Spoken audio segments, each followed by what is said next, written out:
Il est minuit, le 2 mai 2011, à Abbottabad, au Pakistan.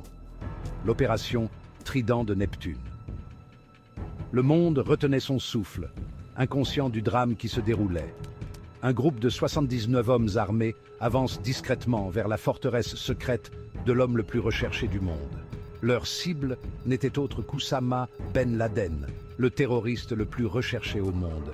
Les SEALs, réputés pour leur courage et leur précision, se sont approchés du complexe furtivement. Chaque mouvement était calculé, chaque respiration contrôlée. Ils étaient le fer de lance, chargés d'une mission d'importance mondiale. Le poids du monde reposait sur leurs épaules. Le raid a été rapide et décisif. Les SEALs, armés d'un arsenal de pointe et d'une résolution inébranlable, ont parcouru les couloirs du complexe. Ils ont rencontré de la résistance, mais leur entraînement et leur détermination se sont avérés insurmontables. Finalement, Ben Laden a été tué, et le monde a poussé un soupir de soulagement collectif. À l'insu de beaucoup, le succès de l'opération Trident de Neptune a été facilité par un outil puissant, le logiciel Palantir. Ce logiciel d'analyse de données, nommé d'après les pierres de vision du Seigneur des Anneaux de Tolkien, a joué un rôle crucial dans la traque de Ben Laden. Il a passé au crible des montagnes de données, reliant des éléments d'information apparemment disparates pour localiser sa cachette. La force de Palantir réside dans sa capacité à trouver des schémas et des connexions dans de vastes ensembles de données qui submergeraient les analystes humains. Il peut intégrer des informations provenant de diverses sources, notamment les transactions financières, l'activité sur les réseaux sociaux et les renseignements électromagnétiques. Cela permet aux analystes de dresser un tableau complet des activités, des déplacements et des connexions d'un individu ou d'une organisation.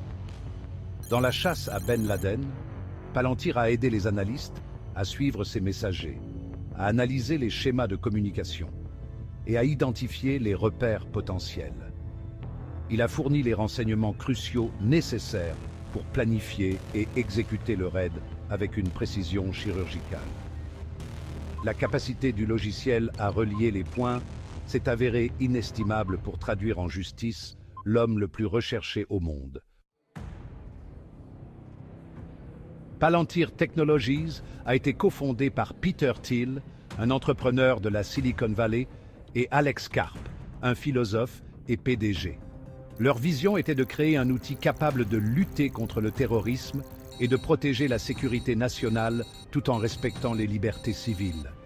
Ils pensaient qu'en fournissant au gouvernement de meilleures informations et analyses, ils pourraient contribuer à prévenir de futures attaques. Thiel et Karp ont rassemblé une équipe d'ingénieurs et de spécialistes des données brillants pour développer les algorithmes sophistiqués et l'interface utilisateur de Palantir. Ils se sont concentrés sur la création d'une plateforme à la fois puissante et intuitive, permettant aux analystes d'accéder rapidement à des données complexes et de les analyser. Ils ont également souligné l'importance de la sécurité et de la confidentialité des données, en intégrant des garanties pour empêcher les abus. Cependant, la mission de Palantir, d'équilibrer sécurité et liberté, a été semée d'embûches.